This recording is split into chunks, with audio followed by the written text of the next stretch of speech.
ప్రభు నామానికి మహిమ కలిగిన గాక. ఆమేన్. ఈరోజు మన ప్రభు సన్నిధిలో ఉండడానికి దేవుడు మనకి ఇచ్చిన ధన్యతను బట్టి, భాగ్యాన్ని బట్టి నేనెంతగానో ప్రభువుని స్తుతిస్తూ ప్రభు నామాన్ని మహింపరుస్తున్నాను. హల్లెలూయా.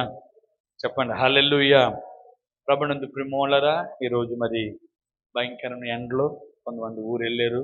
ఏదేమైనా మనం ప్రభు సన్నిధిలో ఉండడానికి మనకిచ్చిన ధన్యతను బట్టి నేను ఎంతగానో ప్రభువును స్తుతిస్తూ ప్రభు నామాన్ని మహింపరుస్తున్నాను. అయితే ప్రియమైన బిడ్డలారా, దేవుని వాక్యము ఒక మాట మనం చదువుకుంటున్నాము. రోమాపత్రిక 8వ అధ్యాయము 27వ వచనం మనం చదువుకుంటున్నాము. 8వ అధ్యాయం 27వ వచనం మనం చదువుకుంటున్నాము. రోమాపత్రిక 8వ అధ్యాయము 27వ వచనంలో దేవుడు హృదయాలను పరిశోధించువాడు. అంతేనమ్మా? దేవుడు హృదయాన్ని ఏం చేసేవాడండి? పరిశోధించువాడు. ప్రార్థన. మమ్మల్ని ఎంతగానో ప్రేమిస్తున్న మా ప్రియ తండ్రి, నువ్వు గొప్ప దేవుడివి, ఆశ్చర్యకరుడి ప్రభా, ఆలోచనకర్త ప్రభా, నువ్వు హృదయాలను పరిశోధించే దేవుడు కాబట్టి దేవాన్ని పాదాల దగ్గరికి వస్తున్నాం. ఇది నన్ను మాతో మీరు మాట్లాడి మీ నామాన్ని మహిమ తెచ్చుకుంటారని యేసు నామములో ప్రార్థిస్తున్నాం పరమ తండ్రి. ఆమేన్. హల్లెలూయా. చెప్దాం ఒకసారి హల్లెలూయా. ప్రభునందు ప్రియులారా, దేవుడు హృదయాన్ని పరిశోధించేవాడు. ఏం పరిశోధించేవాడండి?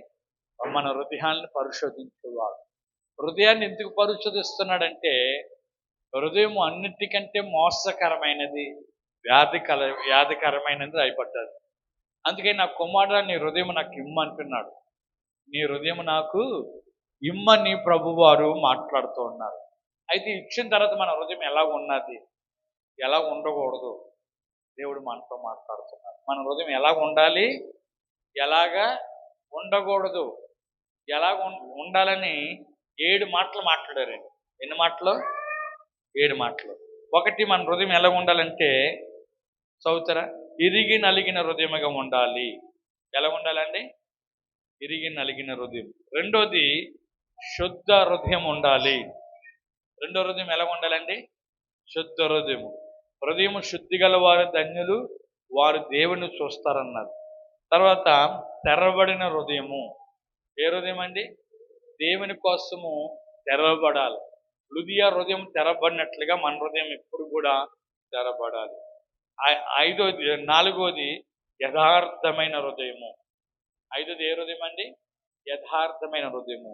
ఆరోది ప్రోక్షించబడిన హృదయము. దేవుని కొరకు ప్రోక్షించబడతా ఉండాలి మన హృదయము. అంటే ఎప్పుడు కూడా కుమ్మరిస్తూ ఉండాలి. మన కొండలో నీరుని కుమ్మరించినట్లుగా మన కన్నీటిని కుమ్మరించాలి. ఆరోది ప్రియులారా, స్థిరమైన హృదయము. ఏ హృదయం అండి? స్థిరమైన హృదయము. ఏడోది దేవుని ఎరిగిన హృదయము. దేవుడు మన హృదయాన్ని ఎరగాలి, మనము మన హృదయం దేవుని ఎరగాలి. హల్లెలూయా. బైబిల్లో రాయబడ్డది, యోనాతాను హృదయము దావీదు హృదయము కలిసిపోయినారు. యోనాతాను రాజు కొడుకు, దావీదు ఒక మామూలు వ్యక్తి. కానీ అక్కడ దావీదు చేసిన కార్యాన్ని బట్టి, దావీదు గొలియాతును చంపినందుకు రాజు కుమారుడు ఎంత మెచ్చుకున్నాడు తెలుసా? ఎలాగైపోయారంటే, వాళ్ళ యోనాతాను హృదయము దావీదు హృదయం కలిసిపోయిందంటే ప్రాణ స్నేహితులుగా అయిపోయారంటే. అలాగే దేవుని హృదయం మన హృదయం కలిసిపోవాలి. ఎప్పుడు కూడా దేవుడు మన హృదయాన్ని ఎరిగి ఉండాలి, దేవుని హృదయాన్ని మనం ఎరిగి ఉండాలి. మన కొరకు దేవుని హృదయంలో ఏం పెట్టాడు, ఆయన హృదయం, ఆయన కొరకు మన హృదయంలో ఏమున్నది, ఎవరు ఎరిగి ఉండాలంటే దేవుడే ఎరిగి ఉండాలి. హల్లెలూయా. చెప్తామా హల్లెలూయా. కాబట్టి ఇలా 7 మాటలు ఎలా ఉండాలని మాట్లాడుకొని వచ్చారు.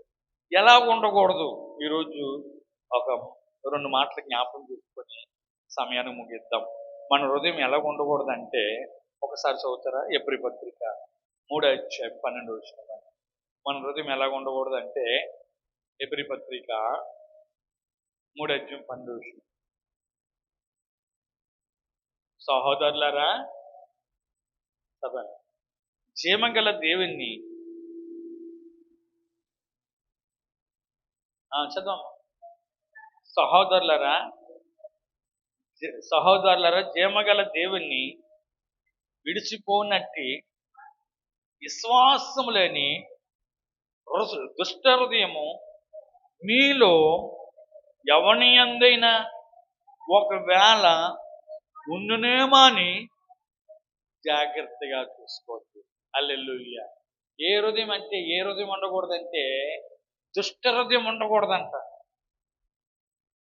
ఈ దుష్ట హృదయము ఎవరికి ఉంటుందంటే అవిశ్వాసాలకు ఉంటుంది. విశ్వాసం గలవారికి ఉండదు. విశ్వాసం ఉంచిన వారికి ఈ హృదయం ఉండదండి. అవిశ్వాసం గల వారికి ఈ దుష్ట హృదయము కలిగి ఉంటుంది. ఎంత అద్భుతమైన మాట. మీరు జాగ్రత్తగా చూసుకోండి. ఒకవేళ ఇటువంటి హృదయం ఉంటే మనం ఎటువంటి వాళ్ళు అంటే అవిశ్వాసం గలవారమే. దుష్ట హృదయం ఉన్నదము మీరు జాగ్రత్తగా చూసుకోండి సహోదరులారా. ఇక్కడ సంఘానికి అపోస్తలుడైన పౌలు ఈ సంఘానికి రాస్తున్న మాట. మనలో ఉండకూడదు ఏ హృదయం అంటే దుష్ట హృదయం ఉండకూడదు. ఎందుకంటే దుష్టుడు ప్రేమ వలన వాడు రకరకాలమైన ఆలోచనలు కలిగి రకరకాలమైన మనల్ని పాడు చేయడానికి, మనల్ని అవిశ్వాసానికి లోనవడానికి కూడా కారణం వాడే. కాబట్టి ఏ హృదయం ఉండకూడదు అంటే దుష్ట హృదయం ఉండకూడదు. ఈ రోజుల్లో ప్రేమ వలన దేవుని ఎరిగి కూడా చాలా మంది అవిశ్వాసంగా జీవిస్తారు. అవిశ్వాసం ఎక్కడ తీసుకెళ్తుందంటే దుష్ట హృదయంలో. అందుకే దేవుడు అంటాడు, దుష్టుల ఆలోచన చెప్పున నడవద్దు. అంటే వాళ్ళ ఆలోచనలు ఎలా ఉంటాయి అంటే రకరకాలుగా ఉంటాయి. వాళ్ళ ఆలోచనలు రకరకాలుగా ఉంటాయి. ఆలోచనలు మనం తీసుకోకూడదు. దుష్టుల ఆలోచన చెప్పున నడవద్దు అని ప్రభు అంటున్నారు. అందుకే ఈ హృదయము మనలోకి ఒకరు ఉన్నదమో జాగ్రత్తగా చూసుకోండి అని దేవుడు మాట్లాడుతూ ఉన్నారు. ఇశ్రాయేలు ప్రజల గురించి ఒక మాట రాయబడ్డదండి. ఇశ్రాయేలు ప్రజల గురించి ఇర్మీయా గ్రంథము 4:14 చదవండి. ఇర్మీయా గ్రంథము 4:14 చదవండి. ఇర్మీయా గ్రంథము 4:14 చదవండి ఒకసారి. యెరూషలేమా, నువ్వు రక్షించబడినట్లు నీ హృదయములో నుండి చెడుతనాన్ని ఏం చేశారా? కడిగి వేసుకొని ఇన్నాళ్ళ వరకు నీకు కలిగి ఉండేది. యెరూషలేమా, నువ్వు రక్షించబడినట్లు నీ హృదయములో నుంచి చెడుతనాన్ని కడిగి వేసుకొని నువ్వు ఎన్నాళ్ళ వరకు నీ దుష్ట అభిప్రాయము నీవు కలిగి ఉంటావు. ఎన్నాళ్ళ వరకు ఉంటావు? యెరూషలేమా. యెరూషలేమా అన్న మాటకు సంఘమా అని అర్థం అన్నమాట. యెరూషలేముకి సంఘానికి సాదృశ్యము గుర్తొస్తుంది ప్రేమ వల్ల. నువ్వు ఎన్నాళ్ళ వరకు ఏం కలిగి ఉంటావు? అక్కడ రాయబడ్డది. ఏం కలిగి ఉంటామంటే ఎన్నాళ్ళ వరకు నువ్వు దుష్ట అభిప్రాయము, దుష్ట యొక్క అభిప్రాయం కలిగి ఉంటావు. నువ్వు ఆ చెడుతనాన్ని విడిచిపెట్టు సంఘమా. నువ్వు రక్షించబడ్డావు. సంఘమా, యెరూషలేమా, నువ్వు రక్షించబడ్డావు. ఇంకా ఆ అభిప్రాయం నీకెందుకున్నది? నిజమే, ఇశ్రాయేలు ప్రజలకి సంఘంగా ఉన్నా కూడా వాళ్ళకి ఏ అభిప్రాయం ఉండదంటే దుష్ట అభిప్రాయమే ఉండేదండి. దేవుడు చేసిన కార్యాన్ని బట్టి, దేవుడు చేసిన మేలుని బట్టి వెంటనే మర్చిపోయేవారండి. వెంటనే ఏం చేసేవారంటే మర్చిపోయేవారంట. ఎందుకంటే వాళ్ళు దుష్టాభిప్రాయం కలిగి ఉంటారు. వారు వరసంగా రక్షించబడ్డారు. ప్రేమ వలన రక్షించబడిన వాళ్ళు మర్చిపోయినట్లుగా కనపడతా ఉన్నారు. హల్లెలూయా. కీర్తనకాడు అంటున్న మాట 28వ కీర్తన భాగము 3వ వచనం చదవండి ఒకసారి. 28వ కీర్తన భాగం 3వ వచనం అండి. భక్తిహీనుల్లో పాపము చేయవారిని నువ్వు లాగివేయినట్లు అమ్మా నన్ను లాగివేయకము. వారు దుష్ట ఆలోచన హృదయములో ఉంచుకొని తన పొరుగువారితో ఎలా మాట్లాడతారంట అండి? చెప్పండి అమ్మా, ఎలా మాట్లాడతారంట? సమాధానంగా మాట్లాడతారంట. హృదయంలో ఏముంచుకుంటారు వాళ్ళు? చెప్పండి. హృదయంలో ఏముంచుకుంటారు? అందరు చెప్పాలి. ఇక్కడ రాయపడ్డగా ఇక్కడ రాయపడ్డదండి 4వ విషయం. దుష్ట ఆలోచన ఉంచుకొని తన పొరుగు వారితో సమాధానంగా మాట్లాడతారు. ఎంత సమాధానంగా మాట్లాడతారంటే దేన్ని కారిపోయినట్లుగా మాట్లాడతారు. మన సంసోను దేవుని దగ్గరికి వెళ్ళవచ్చి ప్రేమవలన సంసోను దేవుని చేత అభిషేకించబడిన వ్యక్తి, దేవుని చేత బలం పొందిన వ్యక్తి. దేవుడు అతన్ని ఎన్నుకున్నాడు. తల్లిదండ్రులు అతను పుట్టకముందే, సంవత్సరం పుట్టకముందే తల్లిదండ్రులతో మాట్లాడాడు దేవుడు. వాళ్ళిద్దరు భార్య భర్తలతో మాట్లాడి నీ కుమారుని ఎలా పెంచాలో, నీ కుమారుడు కడుపులో పడిన తర్వాత మీరు ఏం తాగకూడదు, ఏం తినకూడదు అన్నీ కూడా చక్కగా దేవుడు దర్శనమిచ్చి వారితో మాట్లాడి పుట్టినప్పుడు అభిషేకించబడిన వ్యక్తి బలవంతుడు. మళ్ళా ప్రేమోలరా, ఆయన బలం మామూలు బలం కాదు. ఒక మేక పిల్ల చీల్చేసినట్లుగా, కుక్క పిల్లలు చీల్చేసినట్లుగా సింహాన్ని చీల్చేసిన బలవంతుడు. 300 నక్కల్ని ఒకేసారి పట్టుకొని ఫిలిష్తీయుల చేతులు కాల్చేసిన దేవుడు, కాల్చేసిన వ్యక్తి, అంత బలవంతుడు. ప్రేమోలరా, తెలుగులో ఎలా మాట్లాడుతుంది తెలుసా? హృదయంలో ఒకటి పెట్టుకొని పైకి ఎలా మాట్లాడుతుంది తెలుసా? నీ మహాబలం దీంట్లో ఉంది, నీ శక్తి దీంట్లో ఉంది. ఆ సింహాన్ని చీల్చేసావు, అంత శక్తి నీలో ఎక్కడ ఉంది? లోపల ఏమన్నా తెలుసా? ఈయన నాశనం చేయాలి, ఈయన పాడు చేయాలి, ఈయన దేవుడి నుంచి తొలగించాలి, ఈయన మీద ఉన్న అభిషేకాన్ని, ఈయనలో ఉన్న శక్తిని తొలగించాలని ఆలోచనతో కలిగి ఉన్నది లోపడంతా.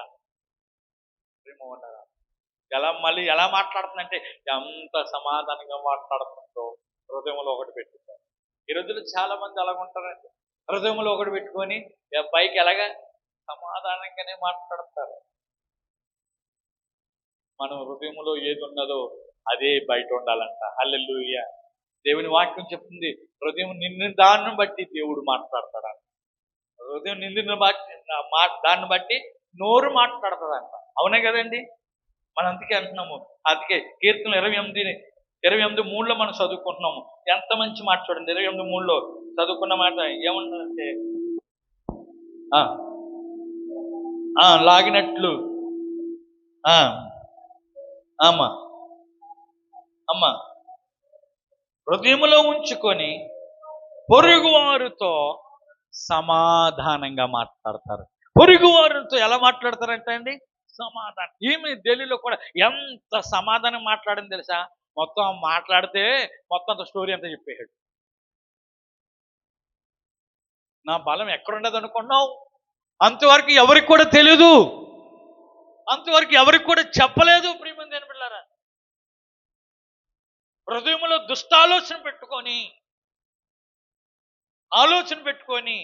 ఆయనతో సమాధానంగా దేని కార్పినట్లుగా మాట్లాడింది. ఆయన ఆ మాటలకు పడిపోయి, ప్రేమ వాళ్ళారా, ఆ మాటలకు పడిపోయి అలాగే నిద్రపోతే ఆఖరికి ఏమేమి తెలుసా? జల్లు అల్లేసి తల కత్తిరి చేసి, దేవుడు ఏమన్నాడు? నువ్వు పుట్టిన కాడి నుంచి కూడా మంగళకత్రి అయ్యొద్దని దేవుడు మాట్లాడితే ప్రేమ వాళ్ళారా, ఆమె సమాధానం ఆ మాటలకి పై మాటలే నమ్మాడు, కానీ హృదయంలో ఎంత కుళ్ళున్నదో, ఆమెకు ఎంత అసి ఉన్నదో. ఎటువంటి అసి ఉన్నదంటే, ఇతను ఫిలిష్తీయులకి అప్పచెప్పాలి. ఎవరికి అప్పచెప్పాలి? ఫిలిష్తీయులకి అప్పచెప్పాలి అన్న ఆలోచన లోపల ఉన్నది. ఫిలిష్తీయుల చేతికి అప్పచెప్పాలి. ఫిలిష్తీయులు ఎంతో నాశనం చేశారు నా బిడ్డల్ని. ఏమి ఢిల్లీలో కూడా ఫిలిష్తీయులు రాలే.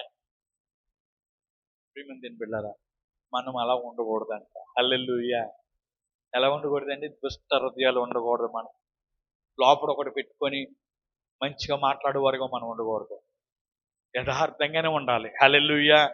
ఇది ఎక్కడి నుంచి వస్తుందంటే ప్రియములరా, దుష్ట హృదయంలో నుంచి వస్తున్నాయి అంతే. ఈ దుష్ట హృదయం కళ మనలో లేకపోవచ్చు, కానీ ఒకవేళ ఉంటే సరి చేసుకోవాలి. ఈ దుష్టహృదయం ఎప్పుడు వస్తుందంటే ఎప్పుడైతే అవిశ్వాసగా మనం మారతామో, అవిశ్వాసం మనలోకి వస్తుందో, దేవుడు చేయడు, చేస్తాడా చేయడా అన్న ఆలోచనగా చేస్తాడని నమ్మకంతో మన ముందు సాగాలి. నిజంగా దేవుడైనా ఆయన అనిపిస్తుంది ఒక్కోసారి. నీ బాధను బట్టి, నీ కష్టాన్ని బట్టి, నీ వ్యాధిని బట్టి ఆయన దేవుడైనా అనిపిస్తుంది. అవును, దేవుడే, ఆయనే నిజమైన దేవుడు. ఎన్ని కష్టాలు, ఎన్ని బాధలు వచ్చినా నాకు ఆయన చిత్తమే జరిగిన గాక అనుకుని మనం ముందుకు వెళ్ళిపోవాలి కదండి. అవునే కదండి, ఆయన చిత్తమే జరగాలని వెళ్ళిపోవాలి తప్ప, కానీ ఇది ఎందుకు జరుగుతుంది, నేను ఇలా ఇంత ప్రార్థన చేస్తున్నాను కదా, ఇంత వాక్యం చెప్తున్నాను కదా, ఇంత ఇలాగ పాటలు పాడుతున్నాను కదా, నాకెందుకు ఇలా జరుగుతుందంటే ఏమో దేవుడి చిత్తం ఎలాగా ఉన్నదో మనకి తెలియదు. హల్లెలూయా చెప్దాం ఒకసారి, హల్లెలూయా. మనలో ఏది హృదయం ఉండకూడదండి, దుష్ట హృదయం ఉండకూడదు. రెండోది జ్ఞాపం చేసి నేను ముగిస్తాను ప్రేమవలరా. రెండోది ఏముండకూడదంటే ఆదికాండము తీద్దామా 6వ అధ్యాయము, ఆదికాండము 6వ అధ్యాయం 5వ వచనం చదవండి. నరుల చెడుతనమును భూమి మీద గొప్పదనియు వారి హృదయం యొక్క తలంపులను ఊహ అంతయు ఎల్లప్పుడూ కేవలము చెడ్డదని యెహోవా చూచి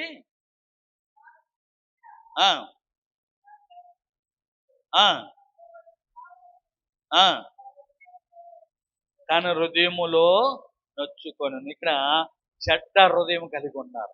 ఏ హృదయం అండి? అందరు చెప్పండి, ఏ హృదయం కలిగి ఉన్నారు? చెడ్డ హృదయము. ఈ చెడ్డ హృదయం మనలో ఉండకూడదు. దావియబెట్టు ఉండకూడని హృదయం ఏంటంటే దుష్ట హృదయము, రెండోది చెడ్డ హృదయము. ప్రియమైన వాళ్ళ దేవుడు ఈ భూమి ఉన్న నరులను చూసి, భూమి ఉన్న ప్రజలను చూసి ఆ దినాల్లో నోహవ కాలంలో చూసి చాలా బాధపడ్డాడంట. నేను ఎందుకు నా స్వరూపంలో పుట్టించుకున్నానే, ఎందుకు నా స్వరూపంలో పుట్టించుకుని నా పోలికనిచ్చి నా ఆత్మను వారిలో పెట్టాను, ఎందుకని హృదయంలో నొచ్చుకున్నాడంట ప్రభు. ఎందుకంటే వాళ్ళ హృదయం చెడుతనముతో, దేంతో నిండుకున్నదండి? చెడుతనముతో నిండుకొని ఉన్నది ప్రేమ వల్ల. భయంకరమైన చెడుతనంతో హృదయం అంతా నిండుకొని ఉన్నది. ఎక్కడ కూడా దేవుని ప్రేమించే హృదయం కనపడతలేదు, దేవుని ఆరాధించే హృదయం కనపడతలేదు, దేవుని కనపరిచే హృదయం కనపడతలేదు. అన్ని హృదయాలు కూడా చెడిపోయి బాల్యం నుంచే చెడిపోయి ఉన్నారు. దేవుడే బాధపడుతున్నాడు, దేవుడే చింతిస్తున్నాడు.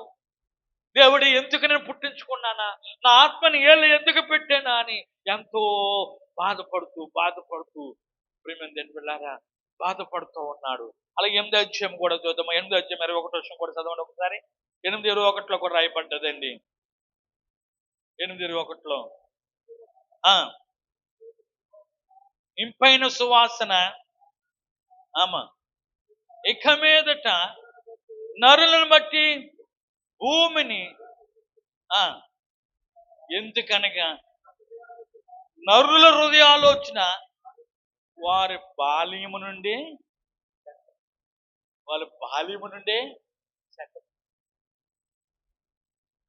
నరుల హృదయం ఎటువంటిదంటండి? చెప్పండి, అందరు చెప్పాలా? బాల్యం నుండే చెడ్డదంట. బాలుడి కదా హృదయం బాగుంటుంది అనుకోకండి, చెడిపోయారు. కాబట్టి ఈ కాలం ఎలా ఉంటుందని తెలుసండి? నోహోవు కాలం లాగా ఉంటుందంట. మత్తయి సువార్త 24వ అధ్యాయం 37వ వచనం చదువుకొని మనం ప్రార్థన చేసుకుందాం. మత్తయి సువార్త 24వ అధ్యాయం 37వ వచనం మనం చదువుకుందాం ఒకసారి. ప్రియమైన బిడ్డలారా, అక్కడ రాయబడ్డ మాట, నోహోవు దినములు ఎలాగుండునో మనుష్య కుమారుడు రాకడ అలాగే ఉండును. చూసారా, నోహోవు దినాలు ఎలాగున్నాయో చెడ్డ హృదయము కలిగి ఉన్నారు. చెడ్డ హృదయముతో జీవిస్తున్నారు, చెడిపోయిన హృదయాలు కలిగి ఉన్నారు. ఎక్కడ చూసినా మంచితనం లేదు. అందుకే దేవుడు వాళ్ళందరినీ కూడా నాశనం చేశాడు. ప్రేమ వల్లరా, వాళ్ళందరినీ నాశనం చేయకముందు ఒక అతను కనిపించాడు. నోహోవు ఒక్కడే నీతిమంతుడిగా కనిపించాడు. అందుకే దేవుడు నోహోవుని వారింటి వారిని అందరినీ కూడా రక్షించాడు. ప్రేమ వల్లరా, ఈ దినాలు కూడా ఎలాగుంటాయంటే నోహావు దినాల్లాగే ఉంటాయంట. ఎలాగుంటాయంటండి? నోహావు దినాల్లాగే ఉంటాయంట ఈ దినాలు కూడా. అంటే మనుషుల హృదయాలు చెడిపోతాయి, తలంపులు చెడిపోతాయి, ఆలోచనలు చెడిపోతాయి. దైవ బిడ్డలుగా మనం చెడిపోకూడదని దేవుడు మనతో మాట్లాడుతున్నాడు. హల్లెలూయా. క్రీస్తుని ఎర్రివారిగా మనం చెడిపోకూడదు.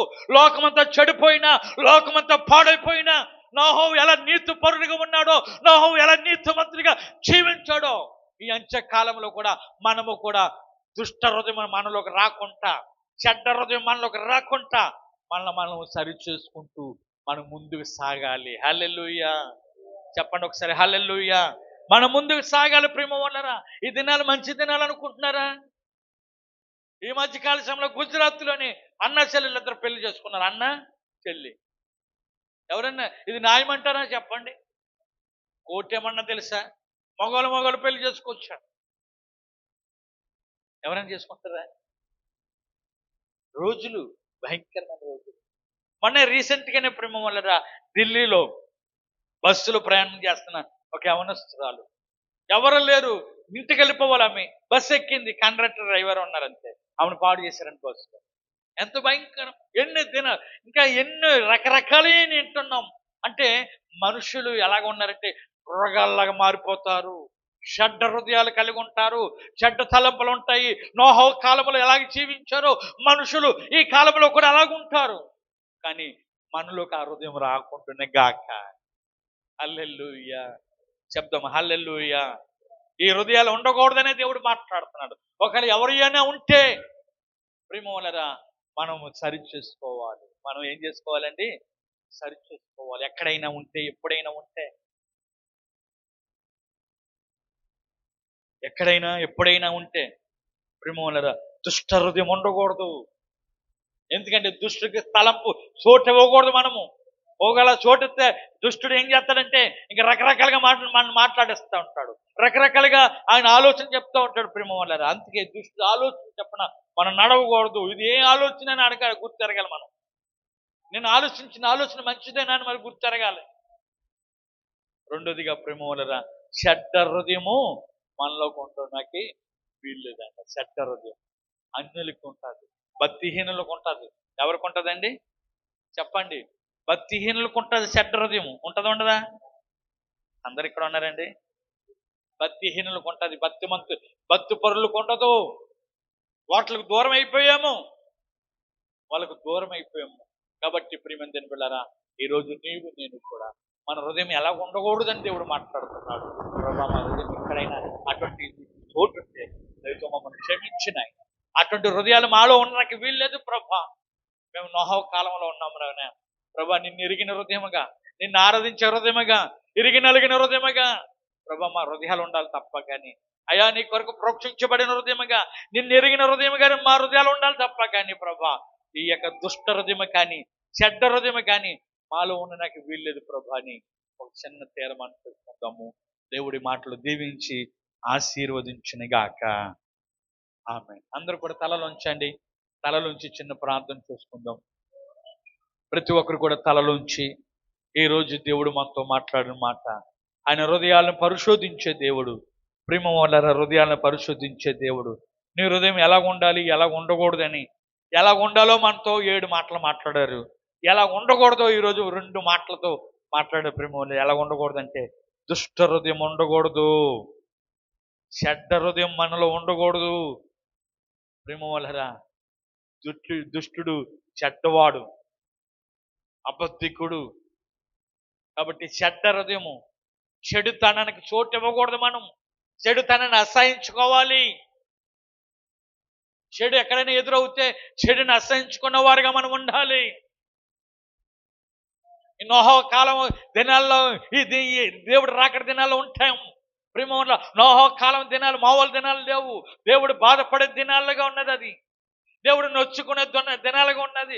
ఎందుకు నేను ప్రజలు పుట్టించానా, ఈ ప్రజలు నా స్వరూపను ఎందుకు ఇచ్చానా, నా పోలికను ఎందుకు ఇచ్చానా, నా ఆత్మను ఎందుకు ఇచ్చానా అని దేవుడు ఎంతగానో బాధపడ్డాడు ఆ రోజు. ఈ రోజు కూడా దేవుడు బాధపడుతున్నాడు. ఆ దినాలు ఈ దినాలు రాబోతున్నాయి. కాబట్టి దైవ బిడ్డలారా, దైవ సంగమా, సంఘ బిడ్డలారా, దేవుడు మనతో మాట్లాడుతున్నాడు. ఒకరు జాగ్రత్తగా చూసుకోండి అన్నాడు. నోహవు ఎలాగ నీతిపరుడిగా ఉన్నాడో, లోకమంతా చెడిపోయినా, లోకమంతా పాడైపోయినా, ఎటువంటి మనస్తత్వం కలిగి ఉన్నా మనం నోహవల నీతిపరుడిగా, నీతిమంతులుగా ఉంటే దేవుడు మేఘమనే వాడను పంపబోతున్నాడు మన కొరకు. మేఘమనే వాడను పంపబోతున్నాడు మన కొరకు. అన్నాడు, నోహవు వాడను సిద్ధపరచుకున్నట్టుగా మేఘమనే వాడ రాబోతున్నది. ఆ వాడలోకి నీవు నీ ఇంటి వారు ప్రవేశించడానికి సిద్ధంగా ఉన్నావు. నోహవు ఎలాగా తరములో నీతిపరుడిగా ఉన్నాడో, ఆ తరములో దేవుని దృష్టికి ఇష్టడిగా ఎలా జీవించాడో, ఈ తరములో కూడా ప్రేమ వల్ల లోకమంతా పాడైపోవచ్చు, లోకమంతా చెడిపోవచ్చు, లోకమంతా అక్రమంగా జీవించవచ్చు. కానీ నిన్ను నీవే భద్రంగా నువ్వు కాపాడుకో. దేవుని వాడ రాబోతుంది, మేఘమని వాడ రాబోతుంది. దాని కొరకు మనం ప్రిపేర్ అవుతాము, సిద్ధపడదాము. దేవా, విన్న వాక్యాన్ని మా హృదయంలో నీరు కట్టి అనుభవించేయండి ప్రభా. మేము వాక్యాన్ని సరిగా మేమందరం కూడా జీవించుటకు ప్రభా, ఏ హృదయం ఎలా ఉండకూడదో దేవా, మా హృదయాలు ఎలా ఉండకూడదో మీరు ఈరోజు మీరు మాట్లాడుకొని వచ్చారు. దుష్ట హృదయము, చెడ్డ హృదయము మాలో ఉండకూడదని మీరు మాట్లాడుకొని వచ్చారు. ఎక్కడైనా అక్కడ దానికి చోటెత్తే దయతో మమ్మల్ని క్షమించి, కడిగి, పరిశుద్ధపరిచి ప్రభా, ఇరిగి నలిగిన హృదయము, యథార్థమైన హృదయము, ప్రోక్షించబడిన హృదయము ప్రభా, దేవా నాయనా, నేను ఎరిగిన హృదయముగా మా హృదయాలు ఉండుటకు మీరు సిద్ధపరిచి మహిమ తెచ్చుకుంటారని విన్న వాక్యం ప్రతి ఒక్క హృదయంలో నీరు కట్టి ఫలింప చేయమని యేసు నామములో ప్రార్థిస్తున్నాం పరమ తండ్రి. ఆమేన్.